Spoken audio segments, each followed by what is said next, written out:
तुमने मेरी जिंदगी का तमाशा क्यों बनाया? रात के सन्नाटे में, जब हर तरफ खामोशी थी, ज़ारा अपनी खिड़की के पास बैठी आसमान को देख रही थी। आंखों में आंसू थे, लेकिन अब वो रोना भी छोड़ चुकी थी, क्योंकि बाज़ दर्द ऐसे होते हैं जो आंसुओं से भी बयान नहीं होते। ज़ारा एक सादा, मासूम और ख्वाब देखने वाली लड़की थी। उसकी दुनिया बहुत छोटी थी। माँ, बाप और उसके कुछ खूबसूरत ख्वाब। वो मोहब्बत पर यकीन रखती थी, सच्ची मोहब्बत पर। वो मोहब्बत जो हमेशा साथ देती है। फिर उसकी जिंदगी में अहमद आया। अहमद बातों का जादूगर था। वो ज़ारा से इतनी खूबसूरत बातें करता कि ज़ारा को लगता वो दुनिया की सबसे खास लड़की है। तुम मेरी जिंदगी हो ज़ारा, तुम्हारी बगैर कुछ भी नहीं। ये जुमले ज़ारा के दिल में ऐसे बस गए जैसे किसी ने मोहब्बत की मोहर लगा दी हो। शुरू में सब कुछ ख्वाब जैसा था। रोज बातें, लंबी कॉल्स, प्यार भरी मैसेजेस। ज़ारा आहिस्ता आहिस्ता अपनी दुनिया भूलती गई और अहमद को ही अपनी दुनिया बना लिया। लेकिन वो नहीं जानती थी कि ये सब एक ड्रामा है।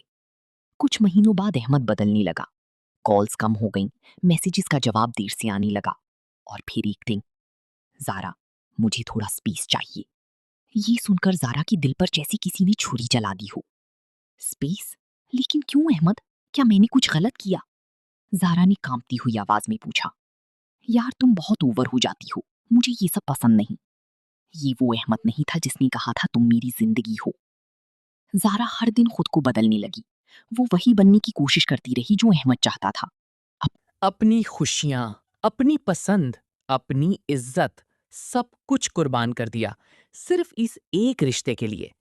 लेकिन अहमद को तो खेल खेलना था। एक दिन ज़ारा को पता चला कि अहमद किसी और लड़की के साथ भी वैसी ही बातें कर रहा है। वही जुमले, वही वादे। ज़ारा के लिए ये सब कुछ टूट जाने जैसा था। उसने अहमद का सामना किया। ये सब क्या है अहमद? तुमने मेरे साथ ऐसा क्यों किया? अहमद ने हंसते हुए कहा, ओ प्लीज ज़ारा, इतना ड्रामा मत करो। तुम कोई खास नहीं हो। ये अल्फाज ज़ारा की रूह को चीर गए। जिस लड़की ने उसके लिए सब कुछ छोड़ दिया था, आज वही लड़का उसे कुछ नहीं कह रहा था। उस दिन ज़ारा मर तो नहीं गई, लेकिन उसकी मासूमियत, उसका यकीन, उसका दिल, सब मर गया। लोगों ने भी उसका साथ ना दिया।